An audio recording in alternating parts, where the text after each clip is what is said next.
Hello बच्चों, आप सभी का आपके इस प्लेटफॉर्म पर हार्दिक आभार और अभिनंदन। तो आज फिर से आपके सामने मैं साइंस का जो थर्ड जो चैप्टर था जो हमारा चल रहा था उसके बारे में मैं डिस्कशन करूंगा। ठीक है, थर्ड चैप्टर जो था उसके बारे में अपन डिस्कशन करेंगे। तो आज से पहले हमने जो भी वीडियो अपलोड किए हैं, जो भी क्लासेस अपलोड की हैं, उम्मीद करता हूं कि आपको बहुत ही शानदार लगी होंगी और आपने उन क्लासेस को बहुत ही आराम से देखा होगा। ठीक है, तो जो भी आपको दिक्कत है, जहां भी आपको प्रॉब्लम आ रही है, वो प्रॉब्लम आप शेयर कर सकते हैं मेरे साथ। जब भी मैं आपके साथ लाइव रूबरू होऊंगा उस टाइम हम बात करेंगे आपस में मिल करके, सारे बैठ करके आराम से इत्मीनान से हम डिस्कशन करेंगे कि किस चैप्टर में किस तरह की आपके सामने दिक्कत आई। और मैं ये सोचता हूं कि आपको जो भी मैंने कंटेंट करवाया है उनमें मैं एकदम आपको एक बारीकी से लेकर के चल रहा हूं। जहां पर आना चाहिए, जो चीजें बतानी नहीं चाहिए वो चीज भी बता रहा हूं। इसका पीछे मकसद ये है कि मैं ये समझता हूं कि आपको जो है एक एक चीज टिप्स पर होनी चाहिए, आपको एक एक चीज आनी चाहिए। इसलिए मैं आपको सारा का सारा कंटेंट जो है वो एकदम बारीकी से पढ़ा रहा हूं। तो उम्मीद करता हूं कि आप सभी ने उस उन क्लासेस को, उस कंटेंट को आराम से समझा होगा, देखा भी होगा, अपने साथी बच्चों के साथ भी शेयर किया होगा, उनको भी मोटिवेट किया होगा कि वास्तव में ये जो क्लासेस चल रही है, ये जो प्लेटफॉर्म आपके सामने जो क्रिएट किया जा रहा है, वो वास्तव में हमारे लिए बहुत ही हेल्पफुल है। ठीक है, तो उसी उम्मीद के साथ कि आप सभी आराम से आनंददायक तरीके से बोर्ड की एग्जाम की क्लासेस जो है वो आराम से देख पा रहे होंगे। ठीक है, और इसी के थ्रू हम थर्ड चैप्टर पढ़ रहे थे। बेटा, थर्ड चैप्टर में हमने क्या क्या चीजें पढ़ी उसके बारे में एक बार थोड़ा सा डिस्कशन कर लेते हैं अपन। सबसे पहले हमने थर्ड चैप्टर में पढ़ा कि धातु किसे कहते हैं। हमने देखा कि धातु किसे कहते हैं। तो आप सभी जानते हो कि ऐसी सारी वस्तुएं जिनमें क्या हो, चमक हो, कठोरता हो, आघात वर्धनीयता हो, ध्वनिकता हो, तन्यता हो, इस प्रकार के गुण अगर उपलब्ध है या जिन वस्तुओं में ये गुण पाए जाते हैं वो सारी क्या कहलाती है, धातु कहलाती है। ठीक है, ये चीजें हमने देख ली थी। उसके बाद में हमने क्या देखा, उसके बाद में हमने ये देखा कि धातुओं के अंदर कुछ एक्सेप्शन थे। आपको मैंने बताया कि धातुएं चमकीली होती है। उसके बाद में मैंने बताया धातु को पीटोगे तो उससे ध्वनि निकलती है, इस गुण को ध्वनिकता कहते हैं। धातु को पीटने पर ये चद्दर के समान फैल जाती है, इसको आघात वर्धनीयता बोलते हैं। उसके बाद में हमने देखा कि धातु को खींच करके लंबे तार में बदला जा सकता है, इसको हम तन्यता कहते हैं। धातु उष्मा और विद्युत का क्या करती है, चालन करती है। जैसे तांबे का वायर है, तो तांबा क्या एक धातु है। आप देखते होंगे विद्युत के जो वायर है उनमें तांबे का तार यूज किया जाता है। इसका मतलब तांबे के अंदर से विद्युत धारा का प्रवाह हो सकता है। उसके बाद में हमने देखा लोहे को आप एक सिरे से गर्म करोगे तो उसका सेकंड वाला सिरा जहां से आपने पकड़ रखा है वो भी गर्म हो जाता है। इसका मतलब उस लोहे की छड़ में से क्या हुआ, उष्मा का चालन हुआ, तो उष्मा का चालन कर सकती है। गलनांक और क्वथनांक हाई होते हैं इनके, क्योंकि धातुएं कठोर होती है। नॉर्मली बेसिकली अगर देखें अपवाद को छोड़ करके इनके गलनांक और क्वथनांक लगभग उच्च होते माने जाते हैं। ठीक है, इसके बाद में हमने डिस्कशन किया कि कुछ अपवाद के बारे में देखा। हमने देखा कि कमरे के ताप पर एक ऐसी धातु होती है जो लिक्विड फॉर्म में पाई जाती है, द्रव अवस्था में पाई जाती है। उस धातु का नाम हमने क्या दिया था, पारा दिया था। ठीक है, उसके बाद में हमने एक धातु और देखा, जैसे सीजियम और गैलियम जैसी धातुएं हैं। ये क्या होती है, हथेली पर रखने पर क्या हो जाती है, पिघल जाती है। इसके बारे में हमने देखा। उसके बाद में हमने ये देखा कुछ धातुएं जो क्षारीय धातुएं, आपसे पूछेगा कि वो क्षारीय धातुएं कौन सी है जो चाकू से आसानी से काटा जा सकता है, तो आपको मैंने बताया लिथियम, सोडियम और पोटेशियम। ठीक है, तो इस प्रकार की कुछ एक जो कंसेप्ट थे, फैक्ट थे, उनके बारे में हमने डिस्कशन किया। और उसके बाद में हमने अधातु देखा। तो अधातु के अंदर क्या होता है, ऐसी सारी वस्तुएं जिनके अंदर धातुओं जैसे गुण नहीं पाए जाते हो वो सारी अधातुएं कहलाती है। उसके अंदर भी एग्जेप्शन देखे। उसके अंदर सबसे पहला एग्जेप्शन देखा हमने आयोडीन को। आयोडीन एक अधातु है, फिर भी चमकीला होता है। ठीक है, उसके बाद में हमने देखा ब्रोमीन। ब्रोमीन क्या होती है, एकमात्र ऐसी अधातु है जो द्रव अवस्था में पाई जाती है, ब्रोमीन। ठीक है, उसके बाद में हमने देखा कि कार्बन के अलग अलग रूप होते हैं, अलग अलग उनकी ज्यामिति होती है। कार्बन आपस में जुड़ करके अलग अलग भौतिक संरचना के आधार पर उनको हमने देखा कि अलग अलग रूप बनाते हैं। जैसे उसमें देखा हमने सबसे पहले हीरा देखा। हीरा क्या होता है, लगभग कार्बन का ही एक अपर रूप है, शुद्ध अपर रूप जिसको मानते हैं। हीरा क्या होता है, कठोर होता है। हीरा विद्युत का कुचालक होता है, ये हमने देखा था। प्रकृति का सबसे कठोर पदार्थ अगर बात करें तो हीरा होता है। उसके बाद में हमने देखा कि कार्बन का एक रूप और है जिसका नाम है ग्रेफाइट। ग्रेफाइट क्या करता है, अधातु होते हुए विद्युत का क्या करता है, चालन करता है। इसका रीजन है कि ग्रेफाइट के अंदर जो भी कार्बन परमाणु आपस में जुड़े होते हैं वो केवल तीन ओर से ही दूसरे कार्बन परमाणु से जुड़े होते हैं। एक इलेक्ट्रॉन फ्री रहता है, उसी मुक्त इलेक्ट्रॉन या फ्री इलेक्ट्रॉन की वजह से ग्रेफाइट विद्युत का क्या करता है, चालन करता है। इन चीजों के बारे में हमने डिस्कशन कर लिया था। तो उम्मीद करता हूं बेटा आप सभी को ये चीजें क्लियर है हो चुकी होगी। मेरे साथ जुड़े रहिए। मेरे साथ जब तक जुड़े रहोगे तब तक आपको कोई समस्या नहीं आएगी। आपको सारा कंटेंट एकदम इसी तरीके से समझ में आएगा। ठीक है, उसी चैप्टर को हम कंटिन्यू करते हुए आज हम बात करेंगे धातुओं के भौतिक गुण। हमने देख लिए थे, वो सारे भौतिक गुण थे जो हमने प्रीवियस क्लास में पढ़े थे। आज हम देखेंगे रासायनिक गुण। ठीक है, तो चलिए बात करते हैं हम धातुओं के रासायनिक गुण। हेडिंग लगा लीजिए। आदम एकदम स्मूथली पढ़ाऊंगा क्योंकि ये चैप्टर थोड़ा सा आपके लिए लेंथी है और आपके लिए ऐसा फील हो सकता है आपको कि यार ये चैप्टर थोड़ा सा हार्ड है, तो मैं एकदम स्लो स्लो करके इस चैप्टर को पढ़ाऊंगा। तो धातुओं के रासायनिक गुणधर्म, धातुओं के रासायनिक गुणधर्म, रासायनिक गुणधर्म। बेटा सबसे पहले बात करते हैं धातुओं के रासायनिक गुणधर्म में। सबसे पहले हम बात करेंगे धातुओं का ऑक्सीजन के साथ अभिक्रिया। फर्स्ट आप ध्यान रखेंगे धातु की ऑक्सीजन के साथ, धातु की वायु के साथ अभिक्रिया, वायु के साथ मान सकते हैं, धातु की वायु के साथ अभिक्रिया,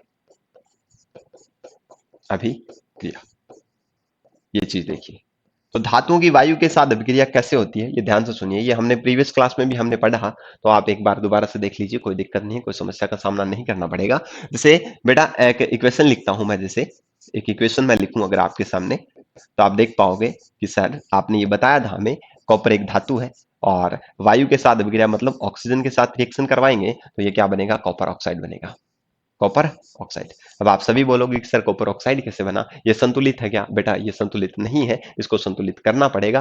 तो मैं बताता हूं कॉपर ऑक्साइड कैसे बना। तो आप देखिए कि कॉपर के अंदर अगर देखें हम यहां से, तो कॉपर प्लस की फॉर्म में होता है, प्लस की टू फॉर्म में होता है, ठीक है, और ऑक्सीजन माइनस की टू की फॉर्म में होता है। आप देखना प्लस माइनस कैंसिल हो जाता है, इसकी वजह से CuO आता है, ठीक है, ध्यान रख लेंगे, ठीक है, ये ध्यान रख लेंगे आप, ठीक है ना। उसके बाद में हम डिस्कशन करें। बेटा समीकरण को संतुलित करना मैं साथ ही साथ सिखा रहा हूं, ध्यान से देखिए।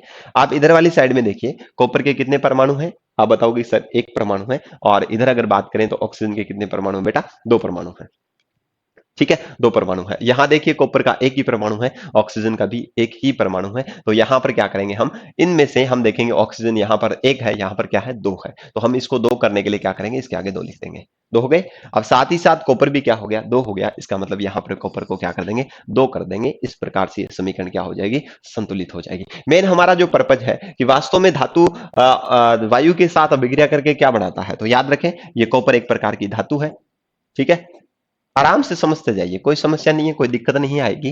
कॉपर एक प्रकार की क्या है, धातु है।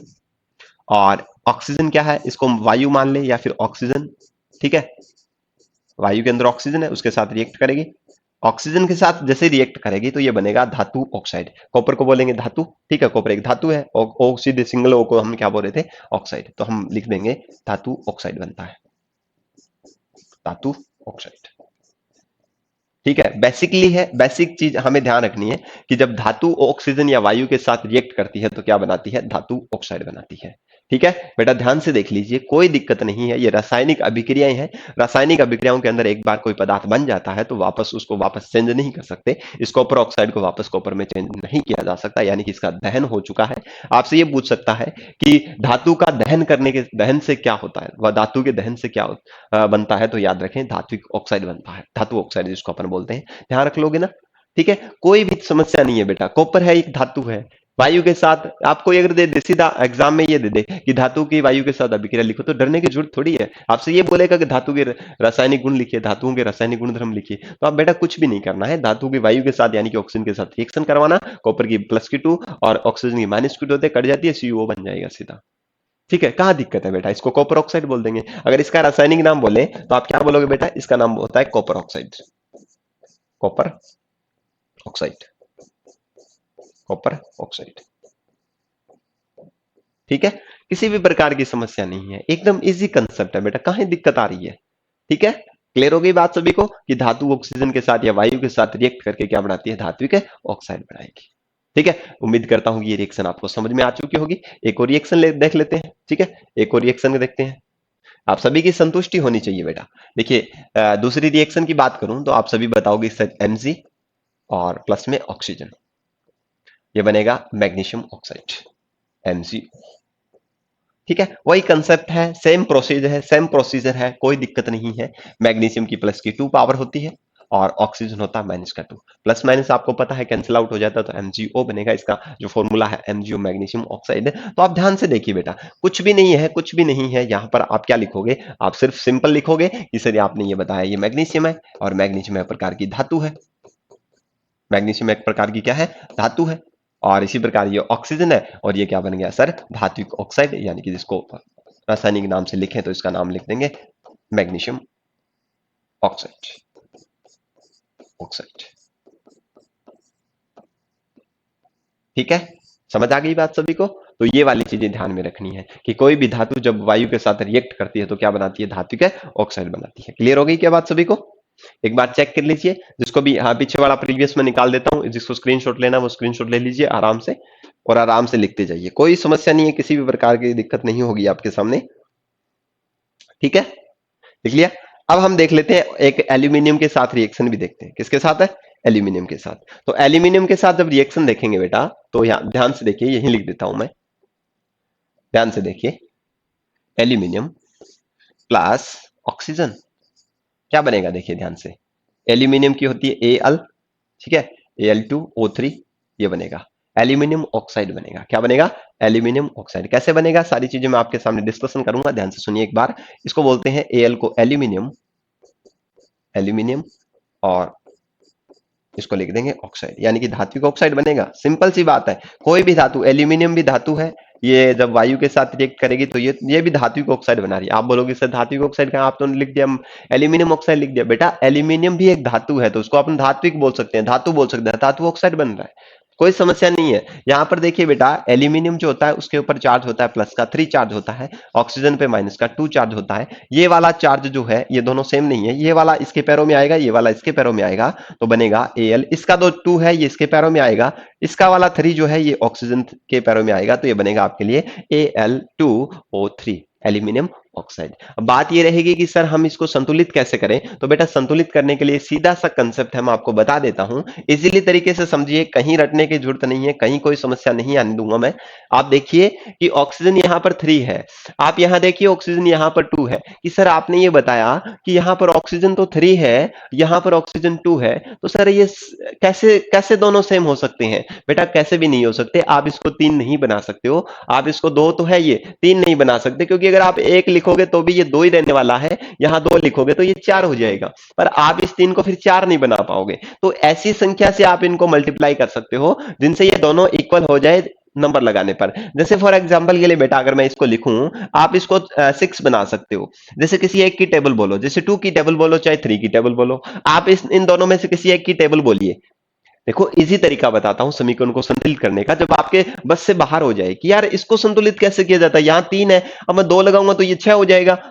समझ रहे हो क्या बात है, 3 तो इसको बना ही नहीं सकता, इसका मतलब आप किसी एक को टेबल को उठाइए, जैसे मान लो 2 की टेबल है, 2 2 जा कितना होता है 4, यानी कि 2 दुआ 4, तो आप इसको 4 नहीं बना सकते, 2 तिया 6। अब देखिए आप इन दोनों में 6 बना सकते हो क्या? यस सर आप सही बोल रहे हो, मैं इसको 6 बना सकता हूं, इसको भी 6 बना सकता हूं। कैसे बना सकती हूं या बना सकता हूं, कोई भी आप देख रहे हो ना, आप एडजस्ट कर लेना, मेरे शब्दों को थोड़ा सा गौर करना।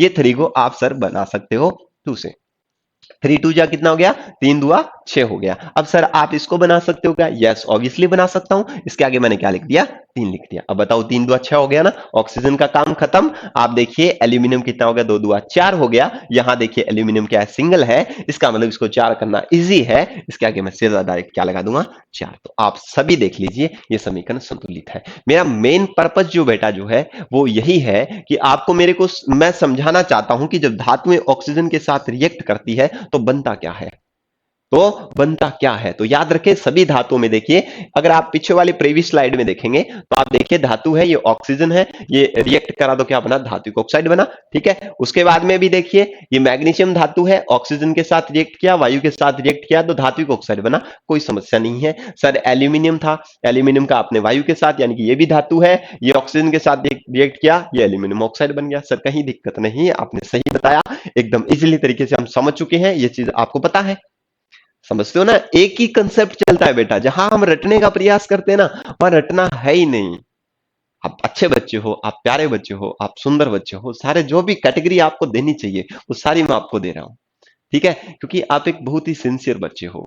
कमजोर नहीं समझना है किसी को भी, क्योंकि देखो बेटा साइंस किसी कोई भूत नहीं है, ठीक है ना, आराम से समझ में आने वाला सब्जेक्ट है, रटना कहीं पड़ता ही नहीं है। आप किसी भी धातु को उठाओ, ऑक्सीजन के साथ रिएक्ट करवा दो, इस तरीके से कंसेप्ट बनेगा। अब डिपेंड ये करता है कि वो किस तरीके की फेवरेबल कंडीशन में आप करवाते हो। ठीक है, याद रख लोगे, हमें कुछ नहीं करना, हमें पीएचडी नहीं करनी, हमें पेपर को पास करके आना है, हमें अच्छे नंबर चाहिए। एक बार आप इतना ध्यान रखें, आगे आपके लिए बहुत चांसेस हैं, आप आगे और ज्यादा नॉलेज करोगे। पहले आप अपना बेसिक क्रिएट कीजिए। ठीक है, तो दो या तीन, एक या दो इनमें से याद रख लेना और उनसे आपका काम निकल जाएगा। ठीक है, चलिए, बात आ गई, समझ आ गई सभी को। एक बार स्क्रीनशॉट जिसको लेना है स्क्रीनशॉट ले लीजिए इन दोनों रिएक्शन का। ठीक है, आराम से, कोई दिक्कत नहीं है, कोई जल्दबाजी नहीं है, अपने आराम से समझ में आएगा, आराम से हम करते रहेंगे। ठीक है, कर लिया। चलिए, अब मैन जो है, एक चीज ध्यान से सुनिए बेटा, ये आपने कर लिया होगा। ये कहां से आ रहा है रे, ये पीछे वाली स्लाइड से आ रहा है, 3 नंबर स्लाइड। अभी देखिए बेटा, अभी आप ये देखिए, एक बहुत ही इंपॉर्टेंट, ये मैं आपके लिए इंपॉर्टेंट बोलूंगा क्योंकि ये बहुत बार एग्जाम में पूछा गया है। उभयधर्मी ऑक्साइड किसे कहते हैं? उभयधर्मी ऑक्साइड, उभयधर्मी ऑक्साइड किसे कहते हैं? उभयधर्मी ऑक्साइड। अब बेटा, उभयधर्मी ऑक्साइड किसे कहते हैं? उभय का मतलब होता है दोनों, और ऑक्साइड का मतलब, ऑक्साइड आपने बताया जब धातु ऑक्साइड वाली उनकी बात कर रहे हैं, धातु ऑक्साइड की बात कर रहे हैं, यहां पर ऑक्साइड का आप धातु ऑक्साइड की जगह मान के चलना। उभयधर्मी का मतलब क्या? उभय का मतलब होता है दोनों। अब क्या दोनों सर? ये दोनों, कि जब धात्विक ऑक्साइड जो है वो अम्ल और क्षार के साथ रिएक्शन कर सकते हैं। धात्विक ऑक्साइड अम्ल और क्षार दोनों के साथ रिएक्शन कर सकते हैं, ऑब्वियसली। यस सर, तभी तो ये उभय हुआ। उभय क्यों? दोनों, मतलब धात्विक ऑक्साइड अम्ल के साथ भी और क्षार के साथ भी, इन दोनों के साथ अभिक्रिया कर सकता है, इसलिए इसको बोलते हैं उभयधर्मी ऑक्साइड। कुछ ऐसे ऑक्साइड होते हैं, कुछ ऐसे धात्विक ऑक्साइड होते हैं जो अम्ल और क्षार दोनों के साथ क्या कर सकते हैं? अभिक्रिया कर सकते हैं, और ऐसे ऑक्साइड को अपन क्या बोलते हैं? ऐसे धातु ऑक्साइड को अपन क्या बोलते हैं? क्या बोलेंगे? क्या बोलेंगे? सभी बताएंगे क्या बोलेंगे? उभयधर्मी ऑक्साइड। ठीक है, चलिए डेफिनेशन लिख देता हूं मैं, ध्यान दीजिए। वे धातु ऑक्साइड, वे धातु, नोट्स बनाते जाइए मेरे साथ साथ। वे धातु ऑक्साइड, इंपॉर्टेंट है ये, आपसे पूछ सकता है, एग्जाम में पूछा गया है। वे धातु ऑक्साइड जो किसके साथ? दोनों के साथ। किस किस के साथ? अम्ल व क्षार दोनों के साथ, दोनों के साथ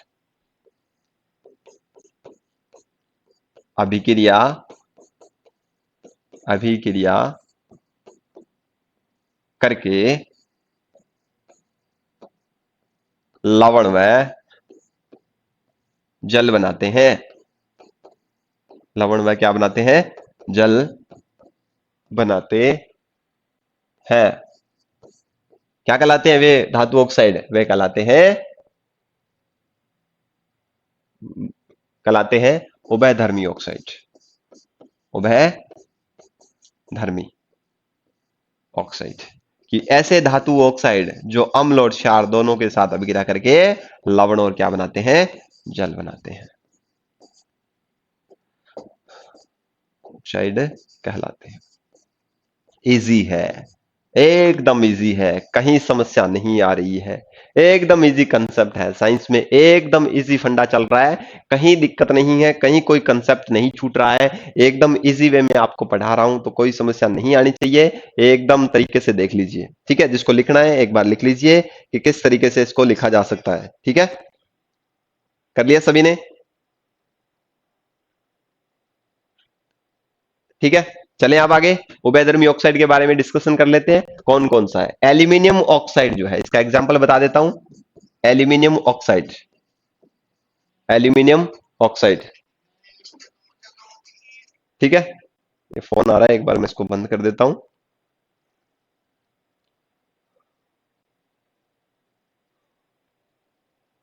ठीक है, अभी देखिए एल्यूमिनियम ऑक्साइड।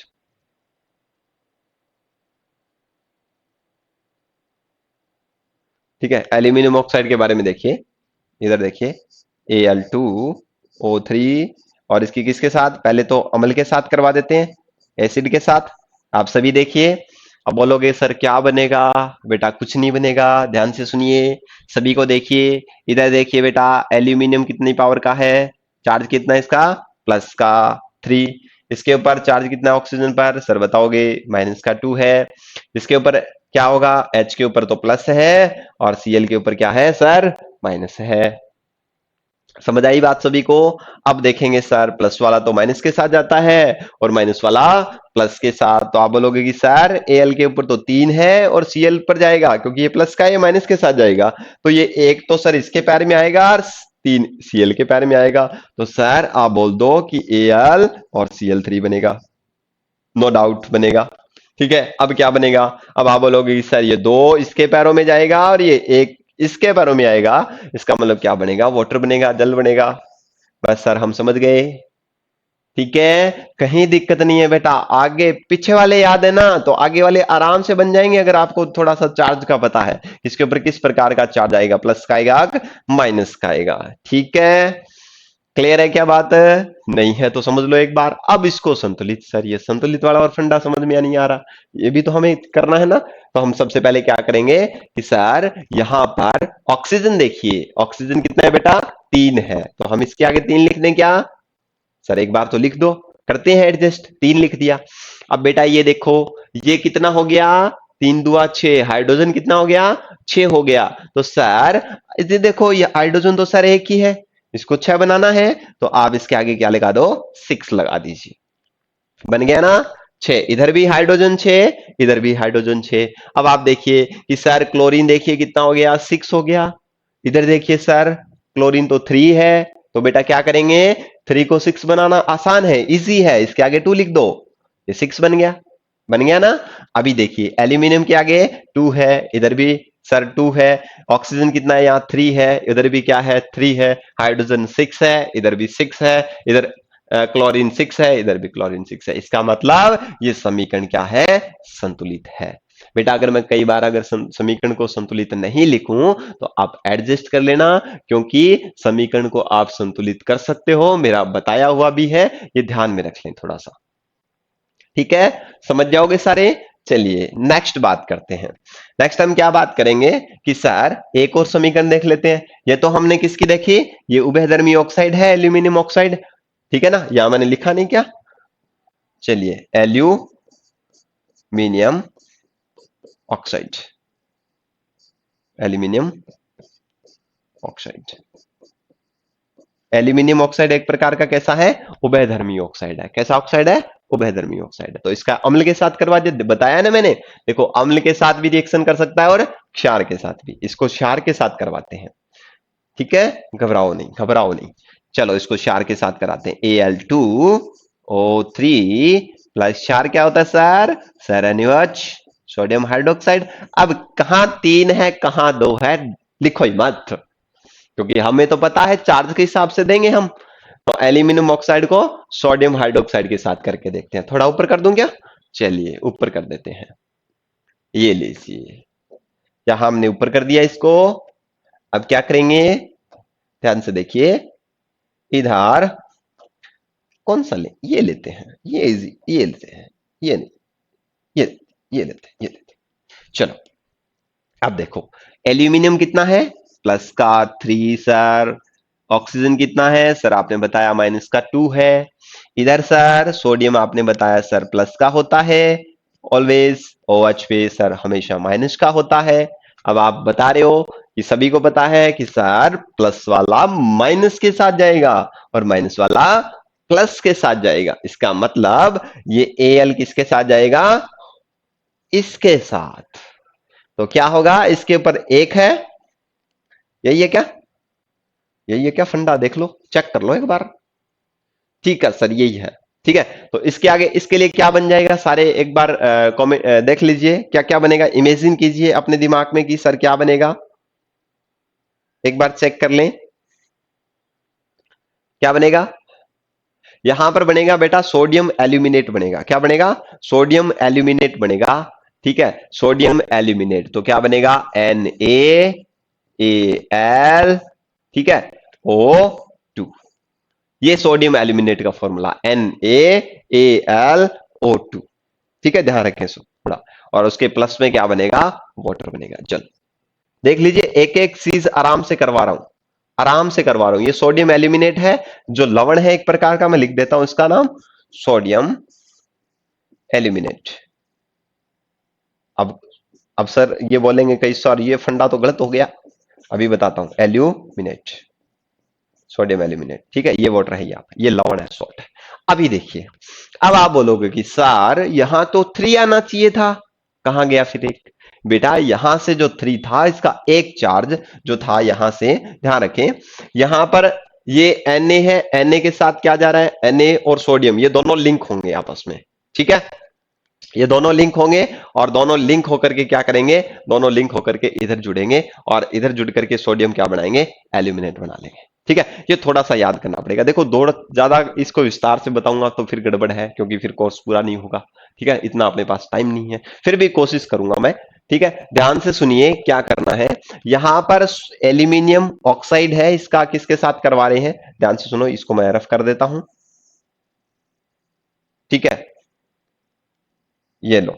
अब देखो ये 3 रहा, ठीक है, इसका इसके साथ रिएक्शन करवाएंगे, उभयधर्मी ऑक्साइड है ये, क्षार के साथ अभिक्रिया करवाएंगे, ये सोडियम हाइड्रोक्साइड इसके साथ कराएंगे, तो सोडियम क्या बनेगा, एल्यूमिनेट, और क्या बनेगा, जल बनेगा, ठीक है। अब आप देखिए ऑक्सीजन सर यहां पर 2 है, तो यहां पर भी अपन क्या कर लें, 2 कर लें। अब देखिए 2 कैसे कर लें, फिर 2 करेंगे तो ये सोडियम बुरा मान जाएगा, इसका मतलब इसको देखिए, देखिए इसको देखिए, यहां पर देखो हाइड्रोजन कितने हैं, 2 है, इधर कितने हैं हाइड्रोजन, एक ही है। देखो पहले इसको है ना थोड़ा सा रफ कर लेते हैं, एकदम इजी तरीके से समझना है, इसको संतुलित करना, ध्यान से सुनना, थोड़ा सा पेचीदा हो सकता है ये, थोड़ा सा इसको गौर से देखना। यहां से देखिए, यहां ऑक्सीजन कितने हैं, एक ये रहा, 2 ये रहे, 3 है सर, ठीक है सर, 3 आ रहे हैं। और देखिए हाइड्रोजन सर 2 है, इधर हाइड्रोजन सर एक ही है, इसका मतलब इसको क्या करें, 2 करें। अगर इसको 2 करेंगे तो क्या हो जाएगा बताओ, कोई ना कोई चीज अलग हो जाएगी। अगर इसको 2 किया तो ऑक्सीजन कितने हो गए, 2 इधर रहे, 3 ये रहे, 5 हो गए, फिर तो फंडा गलत हो गया। दिमाग लगाइए किस तरीके से इसको समीकरण को संतुलित किया जा सकता है, ठीक है, एक बार दिमाग लगाइए कैसे समीकरण को संतुलित है किया जा सकता है, आप देख लेंगे, आराम से समझ आ जाएगा। पता चला, इसको 2 कर दिया आपने, देखिए यहां से ऑक्सीजन जो है, यहां से ऑक्सीजन के पास कितना था, सॉरी देखो 2, 2 था ना, 2 ये रहा और एक ये रहा, कितना हुआ, 3 हुआ। तो यहां देखिए 2 करने के लिए हमने 3, देखो 3 तो कर नहीं सकते, देखो 3 हो गया। मेरी बात सुनना ध्यान से, ऑक्सीजन कितने हैं, 3, और इधर क्या है, देखो ये सोडियम 2 हुआ ना, तो यहां इस सोडियम को क्या कर देंगे हम, 2 कर देंगे। अब एक बात गौर से सुनना, ये 2 दुआ कितना हो गया, ऑक्सीजन 4, और एक ये क्या हो गया, 5। आप ये देखिए ऑक्सीजन 3 है, इधर कितना है, 2 और हो गया, कितना हो गया, 5। इसका मतलब ऑक्सीजन का फंडा खत्म, ऑक्सीजन का फंडा क्या हो गया, खत्म हो गया। देखिए सोडियम इधर क्या है, 2 है, इधर भी 2 हो गया, ऑक्सीजन देखिए 2 ये रहे, इससे मल्टीप्लाई है, 2 ये रहे, 3 ये रहे, कितने हो गए, 5। इधर भी देखिए 1 और 2 दुआ 4, 4 और 1 कितने हो गए, 5। हाइड्रोजन देखिए इधर 2 है और कुछ नहीं है, तो इधर भी हाइड्रोजन कितने हैं, 2 है, इसका मतलब ये समीकरण क्या है, संतुलित है। बस आपको मेन जो चीजें, दोनों समीकरण ये मैं बता रहा हूं, वेरी वेरी इंपॉर्टेंट क्वेश्चन आपके लिए है, सीधा पूछेगा उभयधर्मी ऑक्साइड किसे कहते हैं, समीकरण बताइए, ठीक है, या उनका उदाहरण पूछ सकता है, एल्यूमिनियम ऑक्साइड बता देना, ठीक है। तो ये वाली चीजें थोड़ी सी ध्यान से देखना कि उभयधर्मी ऑक्साइड में कौन होता है और किस प्रकार से वो रिएक्ट करता है किसके साथ, ठीक है। अब आप बोलोगे सर एक ही होता है क्या, एक और याद रख लेना, जिंक ऑक्साइड भी, ठीक है, एक और याद क्या रखोगे कि सर जिंक ऑक्साइड भी लिखवा दीजिए। तो 2 उभयधर्मी ऑक्साइड याद रख लेंगे, जिंक ऑक्साइड भी इसी प्रकार से रिएक्ट करता है, जिंक ऑक्साइड। आपकी किताब में जिंक ऑक्साइड की रिएक्शन नहीं लिखी हुई है, अगर आप कहोगे तो मैं लिख देता हूं, अभी लिख दूंगा, देख लिए अगले वाली स्लाइड में लिख दूंगा, ठीक है, किताब में नहीं दी हुई है, फिर भी आपको आनी चाहिए। ध्यान रखें उभयधर्मी ऑक्साइड कौन सा होता है कि सर ऐसे धातु ऑक्साइड जो अम्ल और क्षार दोनों के साथ क्या करते हैं, अभिक्रिया करते हैं, वो उभयधर्मी ऑक्साइड कहलाते हैं। जैसे एल्यूमिनियम ऑक्साइड के साथ जब आप अम्ल की अभिक्रिया कराओगे तो एल्यूमिनियम क्लोराइड बनेगा, ये लवण है, और प्लस में क्या है, वाटर बन रहा है, यानी कि सीधा सा कंसेप्ट है, क्या बनेगा, लवण बनेगा, देखिए लवण बनेगा और क्या बनेगा, जल बनेगा, ये 2 चीज बनेगी।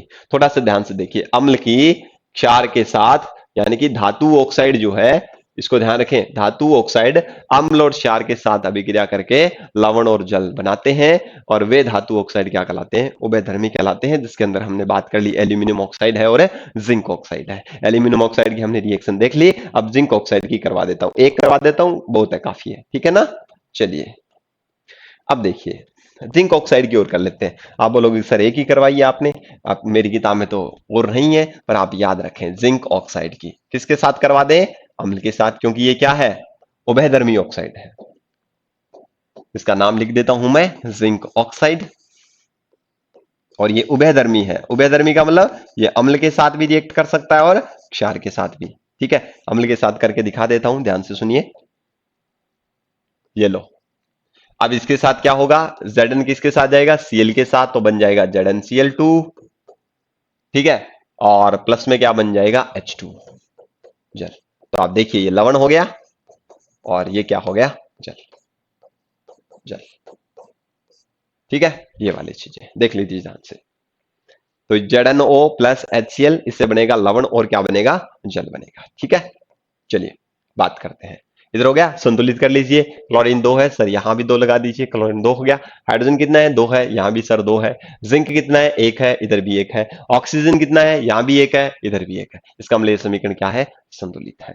तो ध्यान रखें, धातु ऑक्साइड अम्ल और क्षार दोनों के साथ रिएक्शन करके लवण और क्या बनाता है? जल बनाता है। और इस प्रकार के जो धातु ऑक्साइड जो है वो क्या कहलाते हैं? उभयधर्मी ऑक्साइड कहलाते हैं, जिसके अंदर 2 एग्जाम्पल याद रखना। ये पूछ सकता है कि कौन कौन से वो उभयधर्मी ऑक्साइड है, तो याद रखें एल्यूमिनियम ऑक्साइड, एल्यूमिनियम ऑक्साइड, और दूसरा कौन सा है? अभी आपको बताया, zinc oxide, zinc oxide, zinc oxide, ठीक है। ये नोट्स बनाते जाइए, आराम से समझ में आ जाएगा सारी चीजें, ठीक है। चलिए नेक्स्ट, नेक्स्ट अपन बात करें इधर। तो अब याद रखिए कुछ एक धातु ऑक्साइड होते हैं जो क्या करते हैं, ध्यान से देखिए। धातु ऑक्साइड जल के साथ अभिक्रिया करते हैं, ठीक है। कुछ धातु ऑक्साइड जल में भी अघुलनशील होते हैं, परंतु कुछ घुल करके क्या बनाते हैं? क्षार बनाते हैं। कैसे बनाते हैं? ध्यान से सुनिए, ठीक है। कुछ धातु ऑक्साइड, ये पूछ सकता है कई बार, धातु ऑक्साइड जैसे धातु, मैं लिख देता हूं, धातु ऑक्साइड जो है वो जल के साथ घुल करके, जल में घुल करके कुछ एक वो क्या बनाते हैं? क्षार बनाते हैं। ये लाइनें याद रखिए, ये किताब की छोटी छोटी लाइनें, कई बार पूछ लेता है, याद रखना है, पर पूछने के चांसेस बहुत ही कम है, पर याद रखेंगे, हमें पूरा प्रिपेयर रहना है। धातु ऑक्साइड जैसे अपन बात करें सोडियम, सोडियम ऑक्साइड, ये धातु ऑक्साइड है। एक बात कर लें किसकी, दूसरे बात करेंगे आगे, सोडियम ऑक्साइड की बात कर लेते हैं एक बार। सोडियम ऑक्साइड जो है ये धातु ऑक्साइड, और ये किसके साथ रिएक्ट करेगा? जल के साथ, और एक क्षार बनाएगा। देखिए ध्यान से, जल, और जल के साथ रिएक्ट करते ये क्या बनाएगा? NaOH बनाएगा, क्षार बनाएगा। अब बताएंगे सर सोडियम कितने हैं? 2, तो लो सर इधर को 2 कर देते हैं, सोडियम 2 हो गया। ऑक्सीजन कितने हैं? 2, तो इधर देखो 1 और 1 2 हो गए। हाइड्रोजन कितने हैं? 2, इसका मतलब ये समीकरण क्या है? संतुलित है। तो याद रखें सोडियम ऑक्साइड जो है, जो इसे धातु ऑक्साइड कहा जा रहा है, तो ये जल के साथ रिएक्ट करके क्या बना रहा है? क्या बना रहा है? क्षार बना रहा है। तो कुछ ऐसे धातु ऑक्साइड है जिसके अंदर से सोडियम ऑक्साइड भी है, और एक और आपको याद रखना है जिसको बोलते हैं पोटेशियम ऑक्साइड। ये 2 ऐसे याद रखने हैं आपको, इसको बोलते हैं पोटेशियम ऑक्साइड K2O, ठीक है। ये भी जल के साथ रिएक्ट करके क्या बनाएगा? क्षार बनाएगा, KOH, पोटेशियम हाइड्रोक्साइड। अब समीकरण को संतुलित करें, हाइड्रोजन 2 है, इसको भी 2 कर दो, K2 हो गया, K2 हो गया, पोटेशियम 2 हो गया, ऑक्सीजन में क्या हो गया? 2 हो गया, 1 1 2, ठीक है। ये लो, तो याद रखेंगे, सीधी बात करेगा। क्वेश्चन अगर पूछ ले, ध्यान से सुनना, मैं एक एक बात बता रहा हूं कि ऐसे कौन से धातु ऑक्साइड हैं जो जल के साथ मिलकर के क्षार बनाते हैं, क्षार बना देते हैं, बेस, बेस बनाते हैं। तो कौन कौन से हैं? ये भी बेस है। इस बेस का नाम क्या है? Sodium hydroxide. पीछे वाले वीडियो में पढ़े होंगे आपने, सोडियम हाइड्रोक्साइड। और नीचे वाला क्या है? Potassium hydroxide. इसको क्या बोलते हैं? पोटेशियम। लिख दीजिए potassium hydroxide, potassium hydroxide, hydroxide, ठीक है बेटा। ठीक है, तो याद रखें, क्वेश्चन सीधा पूछ लेगा ऐसे कौन से धातु ऑक्साइड है जो जल के साथ मिलकर के क्षार बनाते हैं, तो याद रखें सोडियम ऑक्साइड और पोटेशियम ऑक्साइड। ठीक है, ये ध्यान रखें। ले लीजिए स्क्रीनशॉट, एक बार स्क्रीनशॉट ले लीजिए।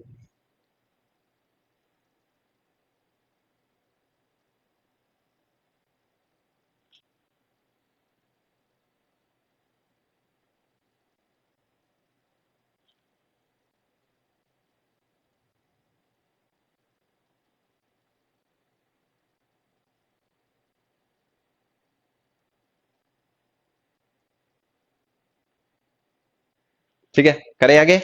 चलिए, अब देखिए नेक्स्ट।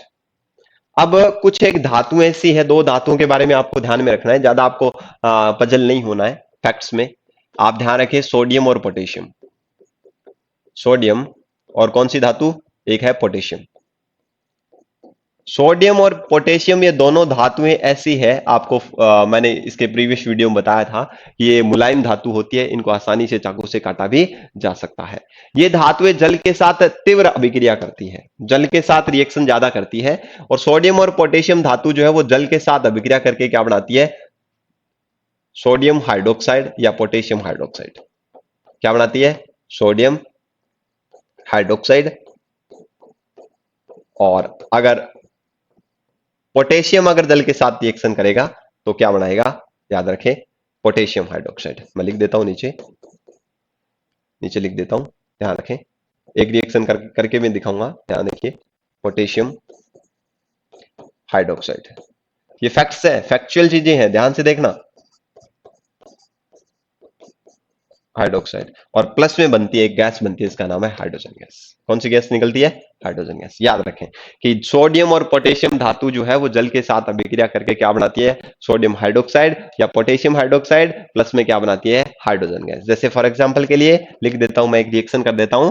जैसे सोडियम धातु है, ये जल के साथ रिएक्ट करेगी और ये बनाएगी सोडियम हाइड्रोक्साइड और प्लस में क्या बनाएगी, हाइड्रोजन। ठीक है, इस प्रकार से रिएक्ट करता है, ध्यान सुनिए।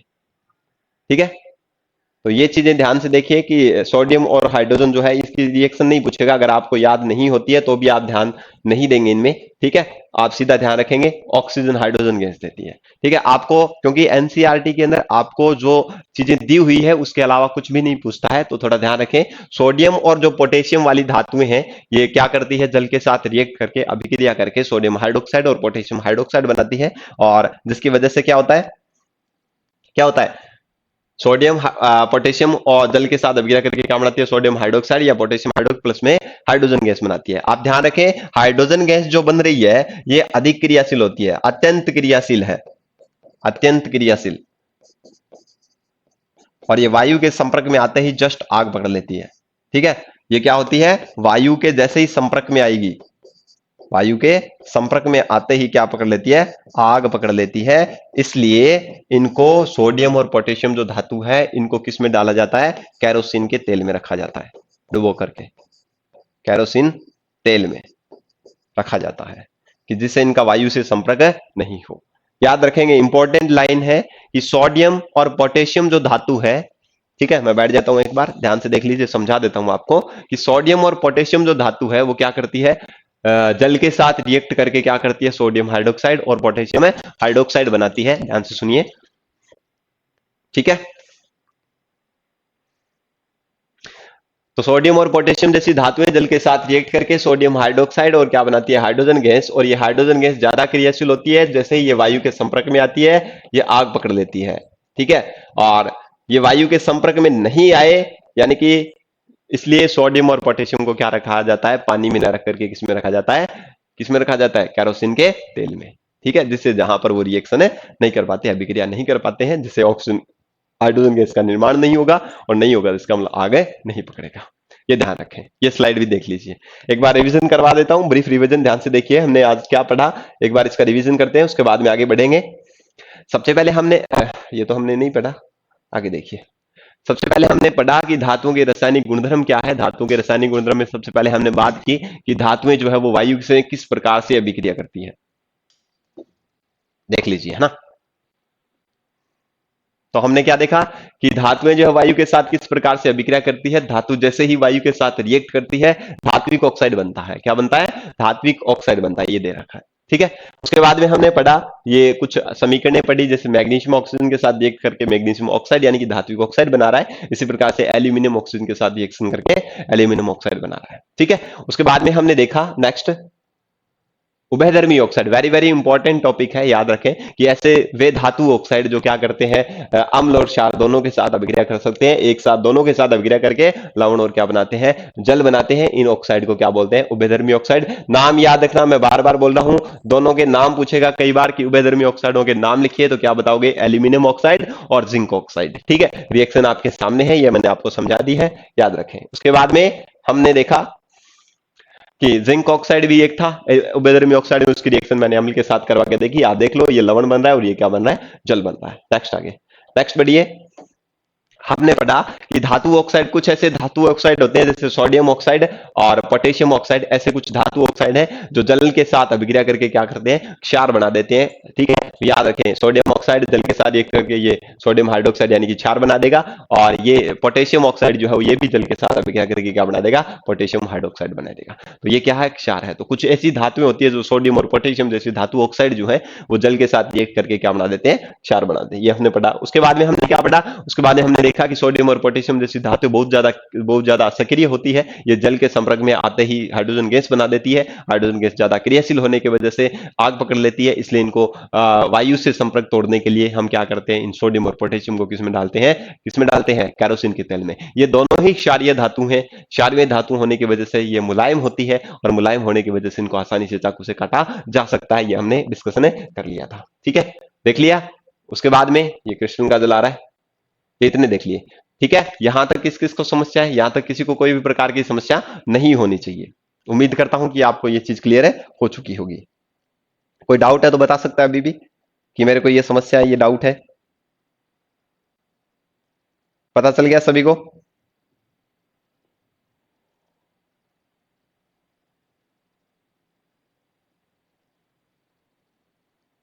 किस किस को पता नहीं चला देख लीजिए एक बार। उसके बाद में नेक्स्ट अपन देखते हैं कौन कौन सी किस प्रकार से रिएक्ट करता है।